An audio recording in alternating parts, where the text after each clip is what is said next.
नमस्कार दोस्तों, कैसे हैं आप लोग। 11 जनवरी 2023 के डेली न्यूज एनालिसिस और एडिटोरियल एनालिसिस में आपका स्वागत है। कौन कौन सी इंपॉर्टेंट न्यूज है?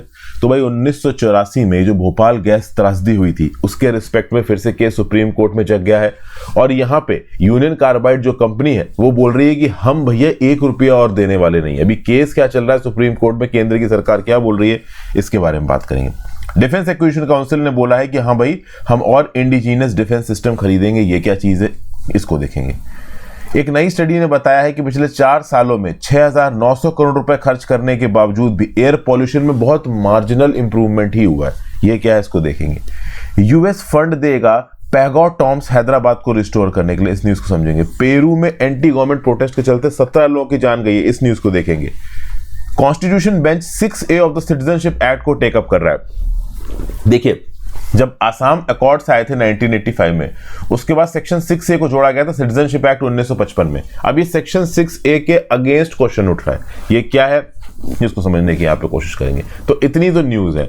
एडिटोरियल में रशिया यूक्रेन वॉर को लेकर एडिटोरियल है, इंडिया के कल्चरल रिनेसा को लेकर एडिटोरियल है, barking up the wrong tree, Dalit vote in UP, bad and अगली राइट ऑफ लूजर्स। तो कुल मिला के 6 एडिटोरियल्स हैं। 6 एडिटोरियल्स के बारे में मैं थोड़ा थोड़ा आपको यहाँ पे बताऊंगा। जो भी क्रक्स बिल्कुल सटीक पॉइंट्स होंगे वही आपको बताऊंगा। आगे बढ़ने से पहले वीडियो पे लाइक का बटन दोस्तों, चैनल को अब तक शेयर और सब्सक्राइब नहीं किया कर लीजिए, इंस्टाग्राम पे फॉलो कर लीजिए, टेलीग्राम ग्रुप ज्वाइन कर लीजिए। इंस्टाग्राम पे आपसे जुड़ने की कोशिश करता हूँ, टेलीग्राम ग्रुप पे आपको लेक्चर की पीडीएफ और नोटिफिकेशन मिल जाएगी। वर्ड ऑफ द डे है set on the fence. Set on the fence मतलब टू बी अनडिसाइडेड। आप क्या करने वाले हो ये आपको अभी के लिए पता नहीं है। ओके, तो if you set on the fence तो एक आर्गुमेंट में आप यही नहीं डिसाइड कर पाओगे कि आपको किसकी तरफ रहना है और आप किसकी तरफ नहीं रहना है। चलिए भाई, पहली न्यूज।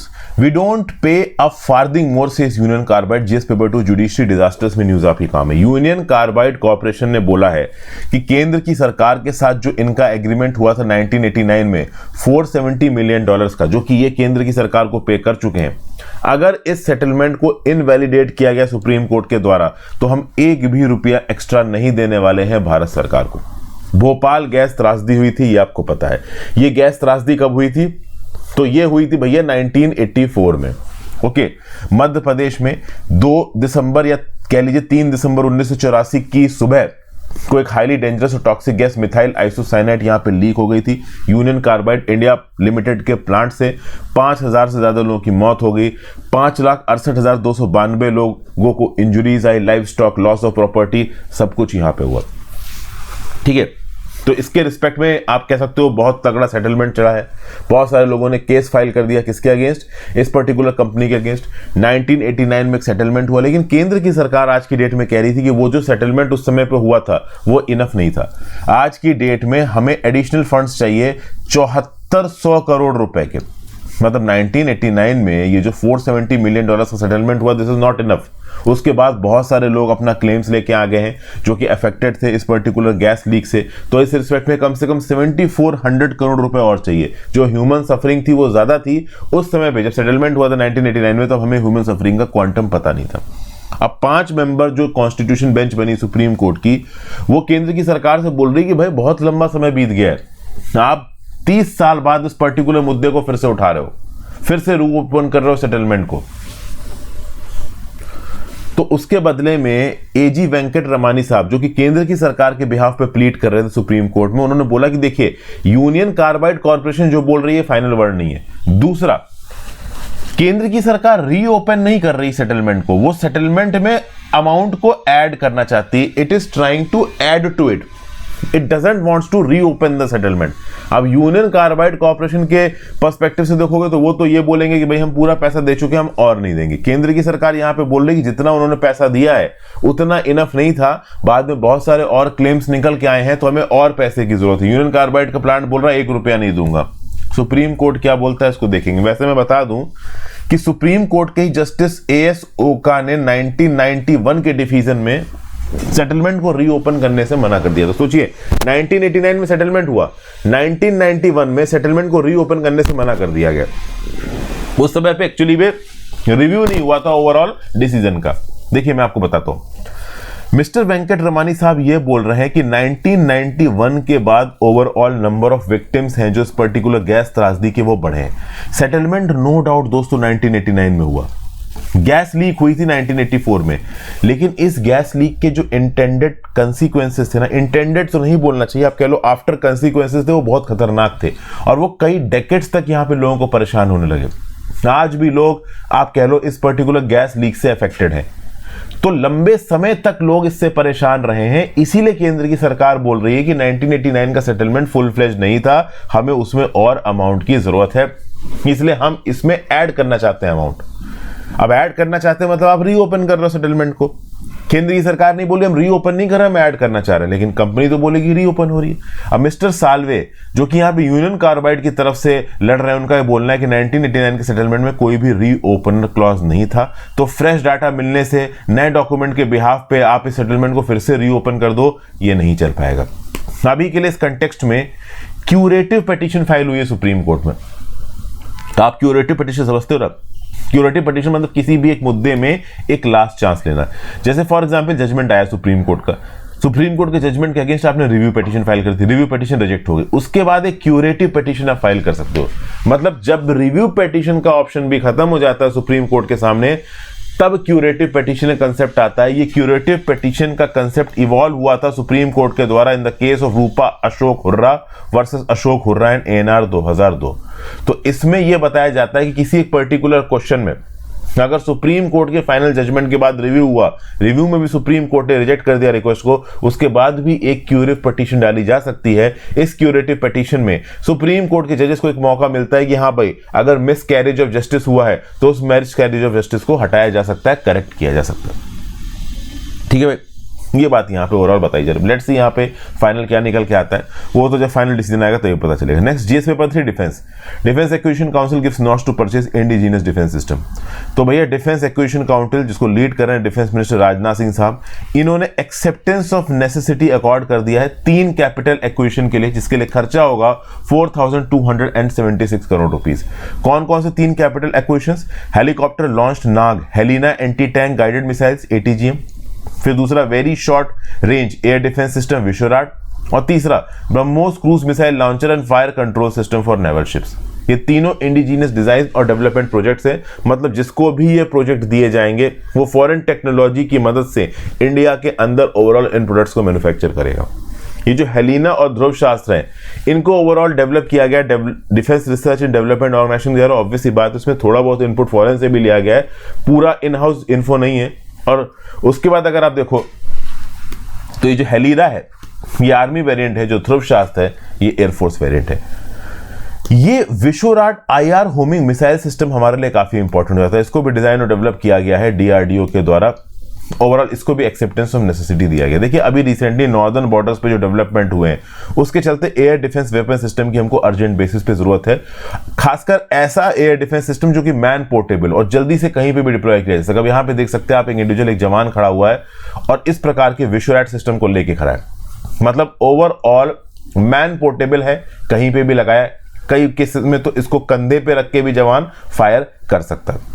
तो विश्वराट एक रोबस्ट और क्विकली डिप्लॉयबल सिस्टम है। ओवरऑल ये एक ऐसा एयर डिफेंस वेपन सिस्टम है जो छोटा है, आदमी द्वारा पोर्टेबल है, रग्ड टेरेन और मैरीटाइम डोमेन दोनों जगहों पे इस्तेमाल किया जा सकता है। वैसे देखा जाए तो विश्वराट की रिक्वायरमेंट आर्मी को बहुत ज्यादा है। पहले इसको इंपोर्ट करने की बहुत कोशिश की गई थी, एक डील हुई थी रशिया के साथ, लेकिन वो डील मटेरियलाइज नहीं हो पाई है अब तक। उसके बाद अगर आप देखें तो ईस्टर्न लद्दाख में स्टैंड ऑफ हुआ, तो स्टैंड ऑफ के समय पे रशिया से हमने इमरजेंसी बेसिस पे इग्लास सिस्टम खरीदे।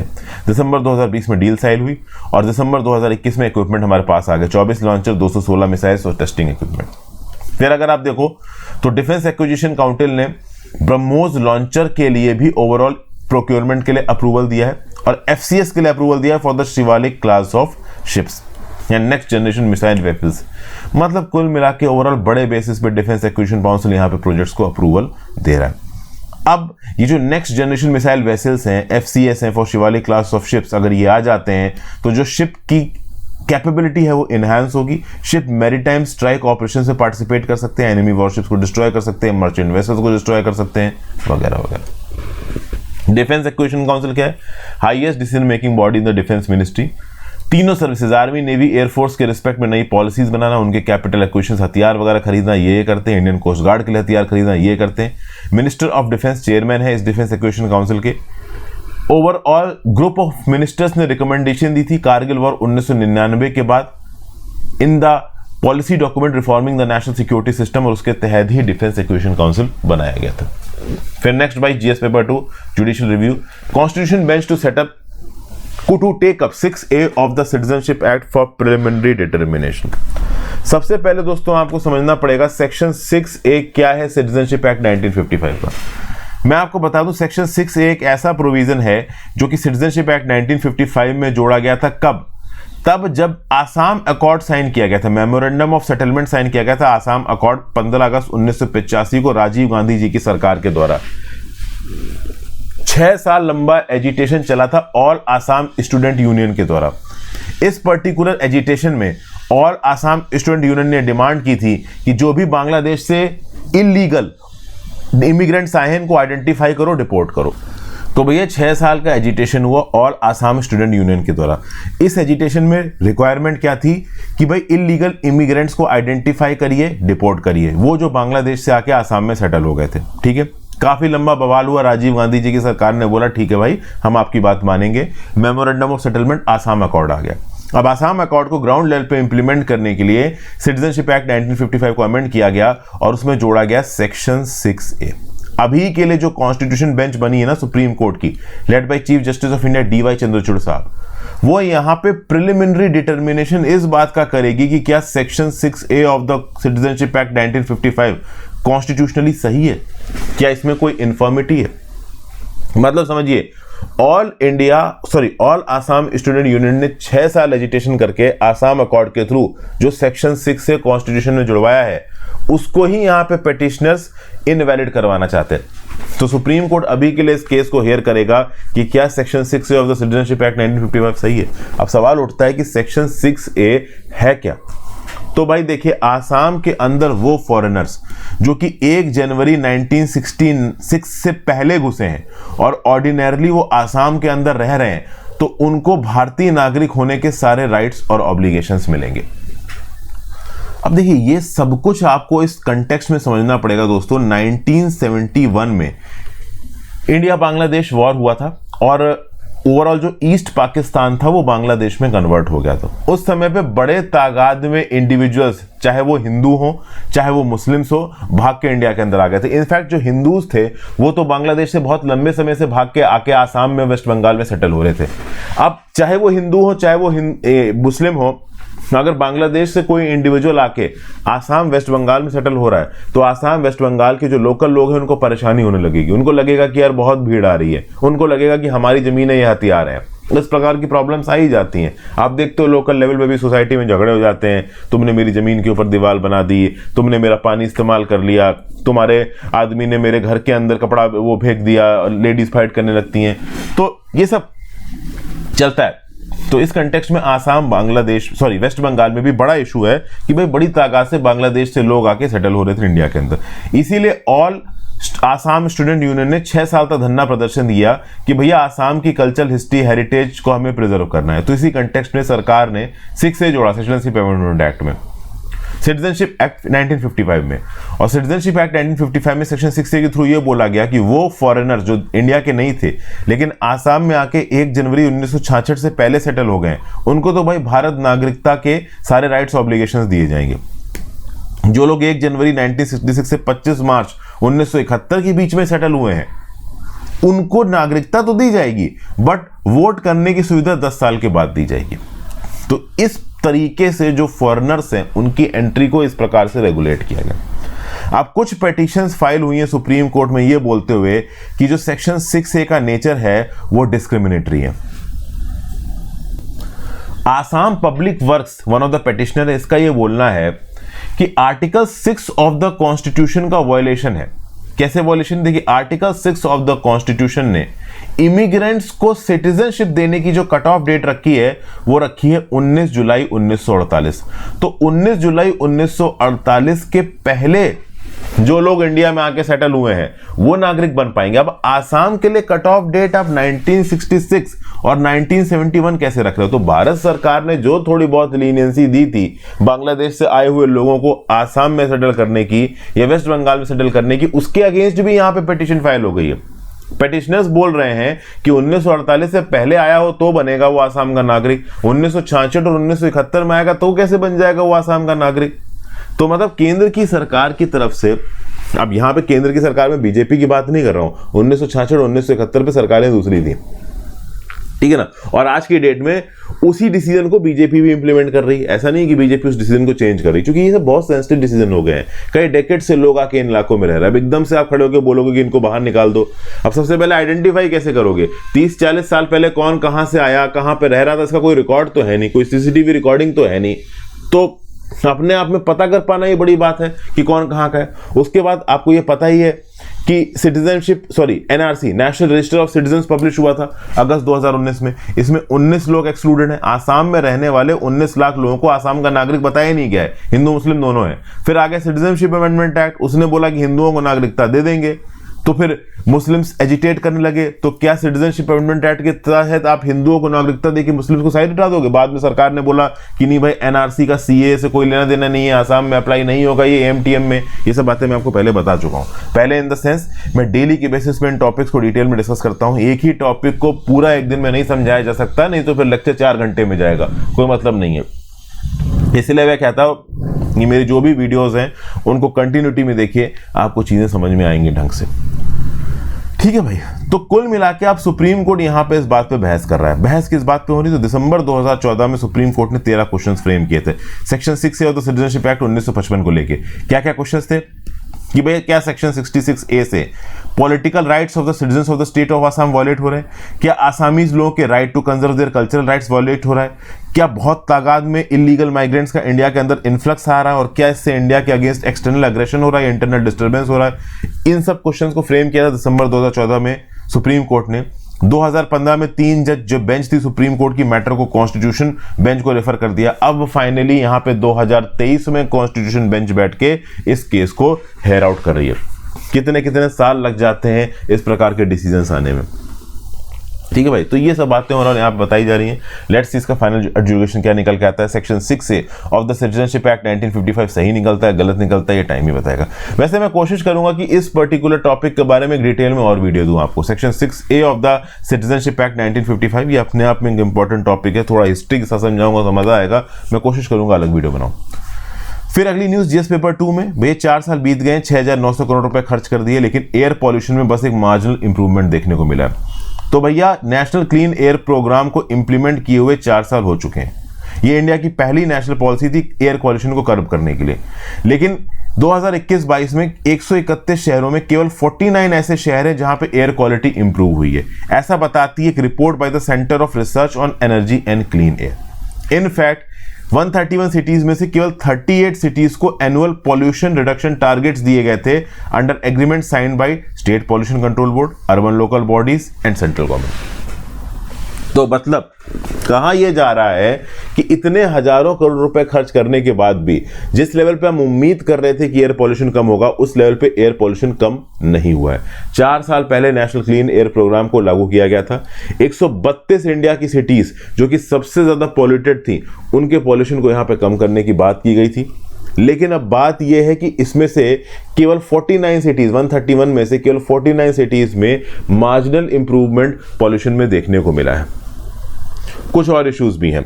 PM 2.5 और PM 10 के जो लेवल्स थे 2017 में, वो लेवल्स 2024 तक 20 से 30% कम होंगे, ये टारगेट था। बट एक्चुअली में हम पॉल्यूशन लेवल्स मेजर केवल PM 10 का कर रहे हैं, PM 2.5 का नहीं कर रहे हैं। जैसे फॉर एग्जांपल सिटीज की परफॉर्मेंस को यहां पे कैसे चेक किया जाता है, कैसे क्वांटिफाई किया जाता है? तो अगर PM 10 का जो एनुअल एवरेज कंसंट्रेशन है वो 15% तक कम हो जाता है, रिडक्शन हो जाता है, तो उस केस में ओवरऑल फंडिंग दी जाएगी उस पर्टिकुलर शहर को। उस शहर में जो गुड एयर डेज हैं वो कम से कम 200 हो 365 दिनों में, तो कम से कम 365 दिनों में 200 गुड एयर डेज, उसके साथ साथ PM 10 के लेवल्स में 15% की मतलब गिरावट, ये दो चीजें फुलफिल हो रही हैं तो सिटी को यहां पे फंडिंग दी जाएगी, ऐसा बोला है एनवायरमेंट मिनिस्ट्री में। तो इस कंटेक्स्ट में देखिए तो 49 ऐसी सिटीज ही निकल के आ रही हैं जहां पे मार्जिनल इंप्रूवमेंट एयर पॉल्यूशन में देखने को मिला है।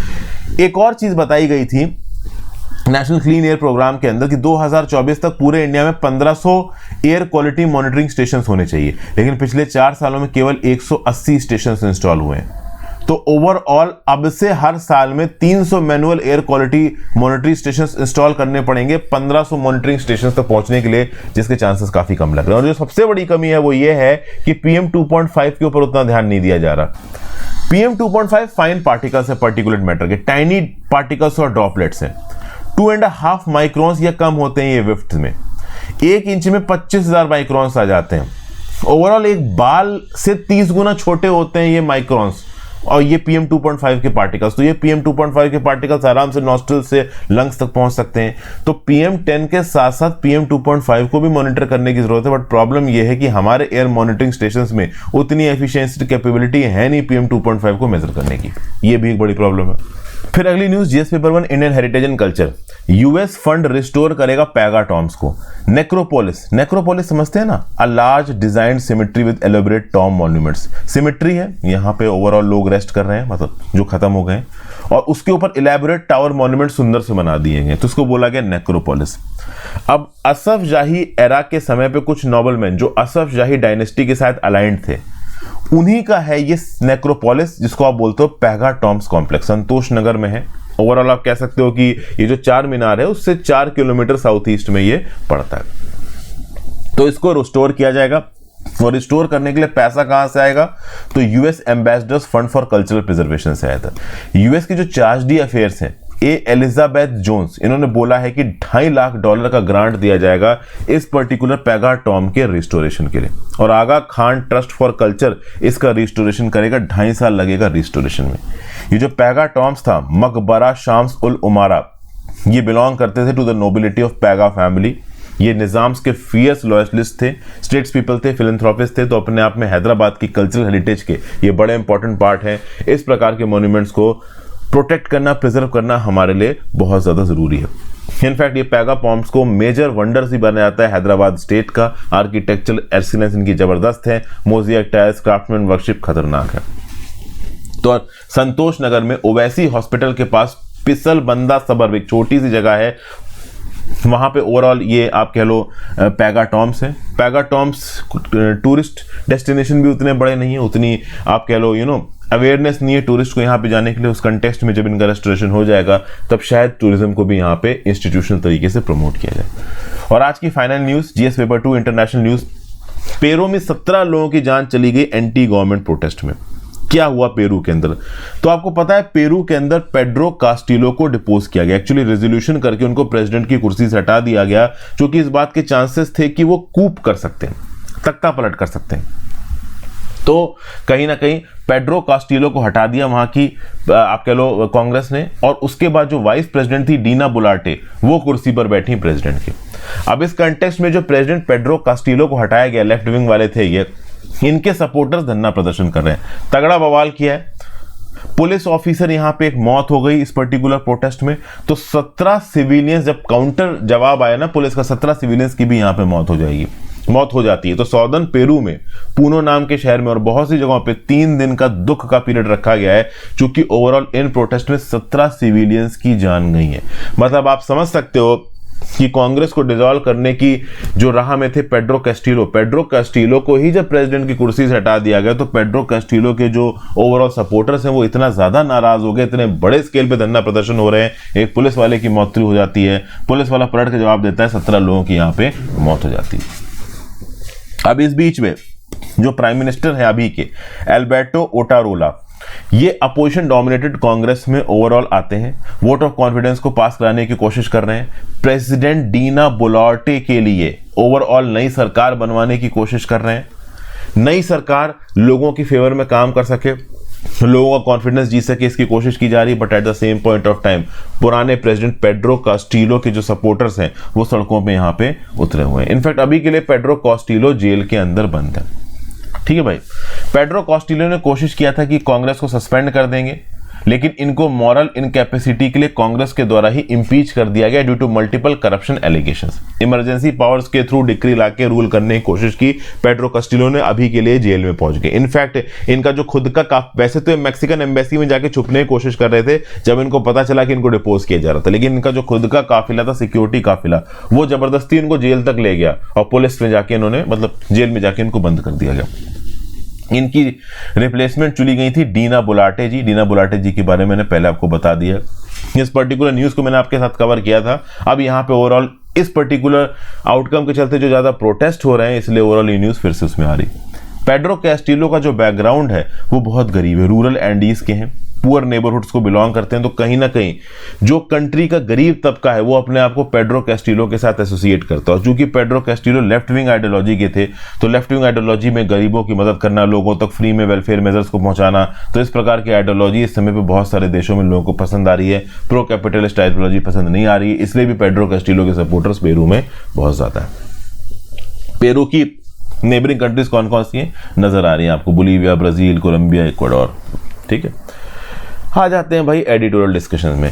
Lessons from the Ukraine war. देखिए, अब तक अगर आपने वीडियो को लाइक, शेयर और सब्सक्राइब नहीं किया दोस्तों चैनल को, तो प्लीज कर दीजिए। ओवरऑल ये याद दिलाना जरूरी होता है वीडियो के एंगेजमेंट को बढ़ाने के लिए। अब रशिया यूक्रेन वॉर से हमारे पास क्या लेसन्स हैं। विंस्टन चर्चिल जो कि ब्रिटेन के प्राइम मिनिस्टर थे, 1931 में उन्होंने बोला, Russia is a riddle wrapped in a mystery inside N enigma.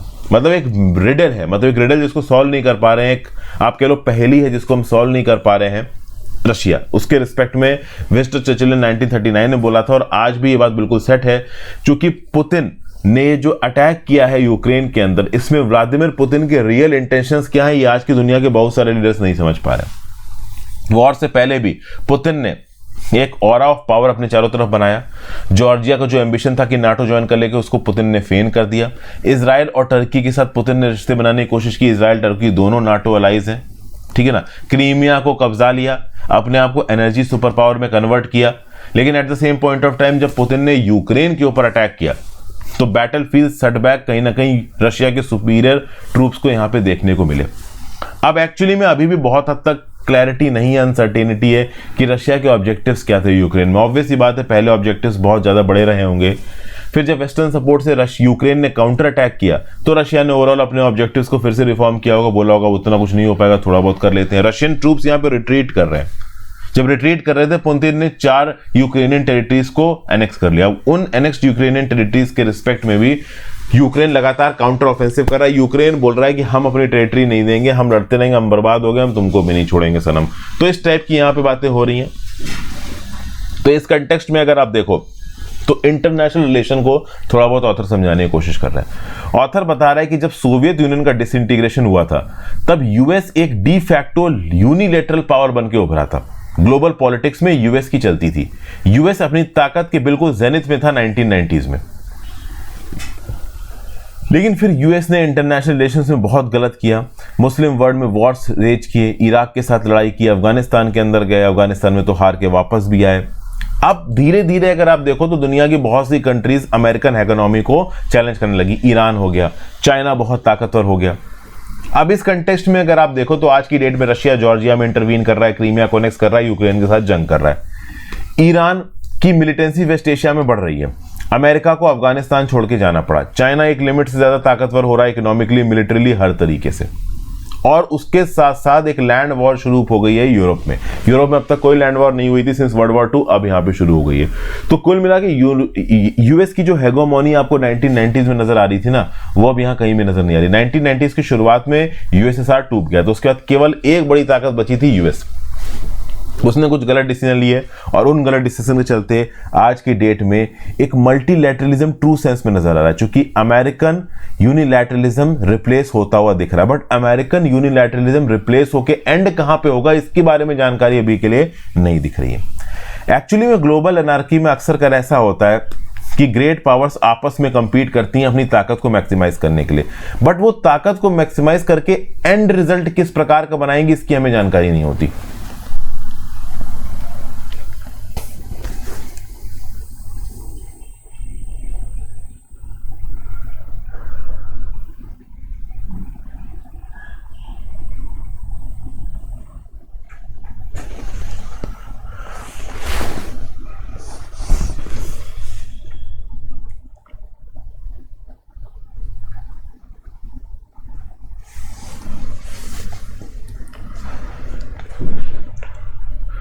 Sorry बीच में वीडियो कहाँ पॉज हो गई पता नहीं चला। बेसिकली यहाँ पे मैं ये बता रहा था कि रशिया एग्रेशन कर रहा है यूक्रेन में, अब यूएस की हेगेमोनी खत्म हो रही है, यूएस कहीं ना कहीं जानता दुनिया बदल रही है, तो यूएस चीजों को काउंटर कर रहा है। रशिया ने यूक्रेन के अंदर बवाल किया, यूएस यूक्रेन की मदद कर रहा है। इसी प्रकार से रोनाल्ड रीगन ने सोवियत यूनियन का जो अटैक हुआ था अफगानिस्तान में उसको भी डेटर करने की कोशिश की थी तालिबानी, और अफगानिस्तान के लोगों को खूब हथियार, गोला, असला, बारूद प्रोवाइड किए थे कि हाँ भाई लड़ो इन रशियन से। तो कुल मिला के ये जो यूक्रेन वॉर है वो हमें बता रहा है limitations of great powers in shaping the outcome of conflicts with smaller once. जैसे फॉर एग्जांपल जब यूएस ने वियतनाम में इंटरवेन किया था, वियतनाम से उनको छोड़ के वापस आना पड़ा था। अफगानिस्तान में इंटरवीन किया था, वापस आना पड़ा था। सोवियत ने जब अफगानिस्तान पे अटैक किया उनको वापस आना पड़ा। अफगानिस्तान को तो खैर ग्रेव यार्ड ऑफ एम्पायर्स बोला जाता है। तो जो बड़े बड़े ऑफेंसिव नेशंस है ना, उनकी भी कैपेबिलिटी बहुत हद तक लिमिटेड हो जाती है when it comes to smaller nations. ये हमें देखने को मिला है Soviet Union versus Afghanistan, America versus Afghanistan, America versus Ukraine की वॉर में। रशिया ने जब यूक्रेन के ऊपर अटैक किया तो रशिया ने इमेजिन नहीं किया था कि किस प्रकार से यूक्रेनियन नेशनलिज्म उनके अगेंस्ट पलट के आएगा। यूक्रेनियंस ने इतनी जोर और जील के साथ लड़ाई की है ना कि रशियन उसको संभाल ही नहीं पाए। इनिशियल रशियन थ्रस्ट में जरूर थोड़ा यूक्रेन भागता नजर आया, लेकिन यूक्रेन को जब मनी मिला, वेपन्स मिला, advance rocket, artillery, intelligence, Mercenaries मिले वेस्ट की तरफ से, यूक्रेन ने खतरनाक रिस्पॉन्स दिया रशिया को। और रशिया कहीं ना कहीं समझ नहीं पा रहा करें क्या। व्लादिमीर पुतिन इस समय पे बहुत बड़े डिलेमा में है। न्यूक्लियर वेपन्स वो इस्तेमाल नहीं कर सकते, at the same point of time जंग यहाँ पे रोक नहीं सकते। अगर जितने भी बैटलफील्ड गेन्स किए हैं अगर वो सरेंडर कर दिए यूक्रेन को, तो आपने बैटल किया ही क्यों था? ये सवाल रशियंस पूछेंगे और व्लादिमीर पुतिन का इसके पास जवाब होगा नहीं। इसलिए व्लादिमीर पुतिन अपनी पोजीशन को सेफगार्ड करने के लिए सेंसलेस तरीके से लड़ते ही चले जा रहे हैं। At the same point of time US और वेस्ट यूक्रेन को मदद करता चला जा रहा है। लेकिन इस समय पे जब चाइना एक लिमिट से ज्यादा ताकतवर हो रहा है, तो यूएस की जो पॉलिसी है रशिया को पीछे करने के लिए यूक्रेन को मदद करने की, लॉन्ग टर्म में कितनी सस्टेनेबल होगी, खासकर तब जब यूएस का भी रियल सेंस में बहुत सारा पैसा खत्म हो रहा है। तो एक्चुअली में मल्टीलैटरलिज्म में यूएस का जो सबसे बड़ा चैलेंजर है दुनिया में वो है चाइना, और उसके बावजूद भी रशिया की दबाने में, रशिया को ब्लीड करने में इस हद तक यूक्रेन को मल्टीलैटरली सपोर्ट कर रहा है यूएस। ये लॉजिक को थोड़ा सा आप कह लो काउंटर करता है। कुछ इस प्रकार की व्यू पॉइंट यहाँ पे ऑथर दे रहे हैं, ठीक है ना। अमेरिकन स्ट्रेटेजिक सर्कल्स में रशिया को हराने को लेके बहुत ज्यादा इंपॉर्टेंस दिया गया है, खासकर तब जब एक्चुअली में जो मेजर ऑब्जेक्टिव है यूएस का वो है चाइना की आप कह लो बढ़ती कैपेबिलिटीज को काउंटर करना। हो सकता है रशिया चाइना को एक एक्सिस मान के यूएस यहाँ पे चल रहा हो। तो कुछ इस प्रकार की बातें यहाँ पे बोली गई हैं, ठीक है। अगले आर्टिकल पे आते हैं beginning of Indian cultures renaissance.